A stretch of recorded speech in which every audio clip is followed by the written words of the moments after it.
मिनश्शैतानिर्रजीम बिस्मिल्लाहिर्रहमानिर्रहीम अस्सलामु अलैकुम रहमतुल्लाहि व बरकातुहू। इस वक्त हमारा मौजू है रमज़ान नेकियों का मौसम बहार। हज़रत अबू हुरैरा रज़ी अल्लाह तआला अन्हु से रवायत है कि रसूलुल्लाह सल्लल्लाहु अलैहि वसल्लम ने फरमाया, जब रमज़ान आता है तो आसमान के दरवाज़े खोल दिए जाते हैं। एक दूसरी रवायत में ये अल्फाज हैं कि जन्नत के दरवाज़े खोल दिए जाते हैं और जहन्नम के दरवाज़े बंद कर दिए जाते हैं और शयातीन बांध दिए जाते हैं।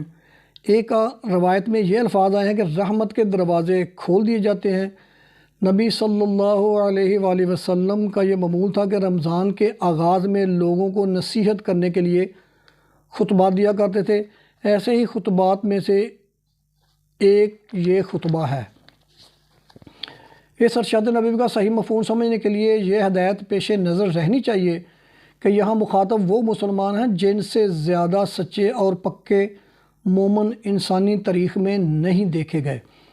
नबी सल्लल्लाहु अलैहि वसल्लम ने जो हदायत फरमाई हैं आम तौर पर अपने खुतबात जुमा में अरशाद फरमाई हैं, और जुमा की नमाज के वक्त जो लोग मस्जिद नबवी में जमा होते थे इनके बारे में ये फ़र्ज़ नहीं किया जा सकता कि वो कोई कमज़ोर ईमान के या इत्बाए अवामर में कोताहियाँ करने वाले मुसलमान होंगे। इसलिए ये बात वाज़ेह है कि इन हदायत के मुखातब वो सच्चे अहले ईमान हैं जो नहायत सालेह और मुत्तकी थे, अल्लाह ताला से डर कर ज़िंदगी बसर करने वाले और उसकी हदायत की पैरवी करने वाले थे। उनसे ये फरमाया गया है कि जब रमज़ान का महीना आता है तो आसमान या जन्नत या रहमत के दरवाज़े खोल दिए जाते हैं। इसका मुद्दा मुखातबीन को ये समझाना है कि रमज़ान की आमद के बाद जितनी नेकियां कर सकते हो करते चले जाओ। जन्नत के सब दरवाज़े तुम्हारे लिए खुले हैं।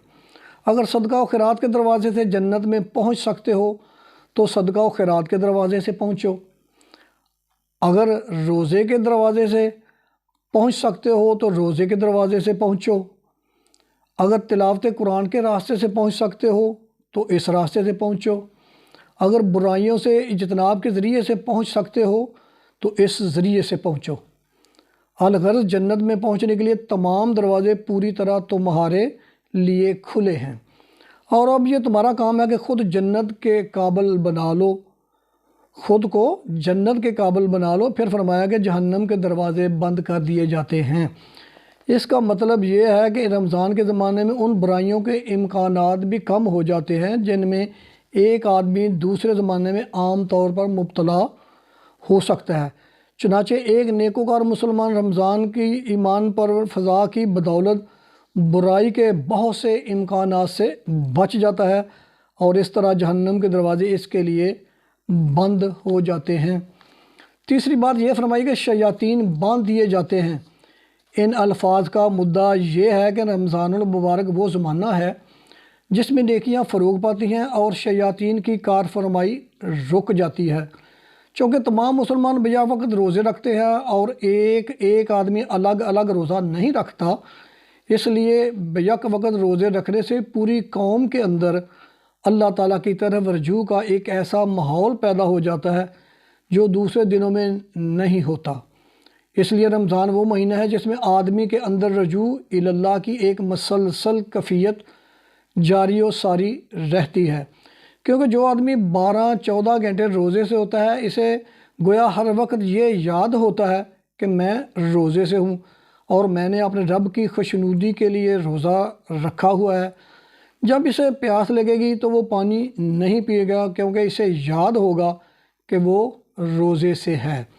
जब इसे भूख लगेगी और खाने की ख्वाहिश पैदा होगी तो इसे याद होगा कि वो रोज़े से है, इसलिए खाने से मुजतनब रहेगा। इस तरह रमज़ान के पूरे महीने में आदमी का रजू मुसलसल अल्लाह ताला की तरफ रहता है।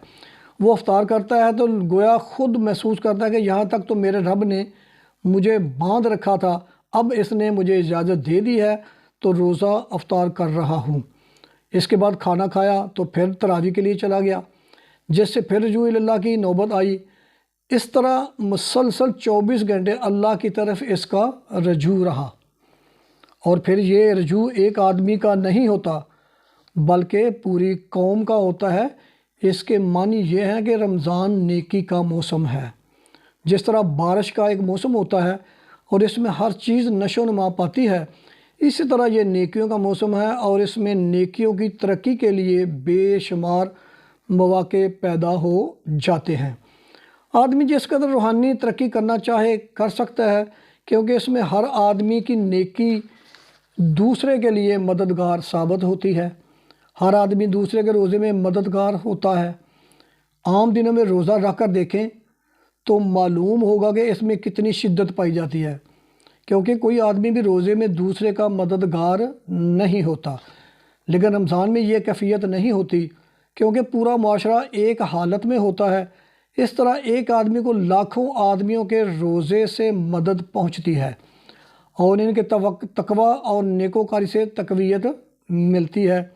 یہی وجہ ہے کہ رمضان میں انسان کی روحانی ترقی اور سیرت و کردار کی اصلاح و تعمیر کے بے شمار مواقع پیدا ہو جاتے ہیں۔ آپ دیکھتے ہیں کہ اب بھی اس بگڑے ہوئے ماحول میں اگر کوئی شخص رمضان کے زمانے میں گالم گلوچ کر رہا ہو تو لوگ کہتے ہیں، میاں رمضان میں یہ حرکت کر رہے ہو۔ اس کے معنی یہ ہے کہ معاشرے کو اب تک اس بات کا احساس ہے کہ رمضان کا احترام کیا معنی رکھتا ہے، اور اس سے اندازہ کیا جا سکتا ہے کہ صدر اول میں کیا کچھ کیفیت ہوگی۔ اسی بنا پر فرمایا کہ رمضان میں جنت کے دروازے کھل جاتے ہیں، دوزخ کے دروازے بند ہو جاتے ہیں اور شیاطین باندھ دیے جاتے ہیں۔ لیکن یہ امر بہرحال ملحوظ رہنا چاہیے کہ یہ بات ایک مسلم معاشرے کے صالح ماحول کے بارے میں بیان کی گئی ہے، ورنہ اسی زمانے میں اگر کوئی شخص شرک اور دوسرے گناہوں کا مرتکب ہو تو اس کے لیے دوزخ کے سارے دروازے کھل جاتے ہیں اور جنت کے دروازے بند ہو جاتے ہیں۔ مجھے اپنی دعا میں یاد رکھیے گا۔ اللہ تعالی ہم سب کا حامی ناصر ہو۔ رب رکھا۔